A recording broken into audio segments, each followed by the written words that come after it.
உப்பில்லாத உப்பிலியப்பர் கோயிலில் தர பிரசாதத்தில் உப்பே சேர்க்க மாட்டாங்களாம்.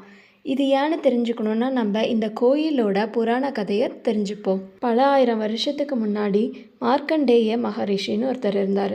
அவர் தனக்கு பூமாதேவியே மகளாகவும் திருமாலே மருமகனாகவும் வேணும்னு கடும் தவம் இருந்தார். அவர் தவத்தின் பலனா பூமாதேவியே அவர் வீட்டு துளசி மாடம் பக்கத்தில் ஒரு குழந்தையா அவதரிச்சாங்க. சில வருடங்களுக்கு அப்புறம் பூமாதேவியை திருமணம் செய்து கொள்ள திருமால் ஒரு வயதான தோற்றத்தோட மார்க்கண்டேய மகரிஷியை வந்து பார்த்தாரு.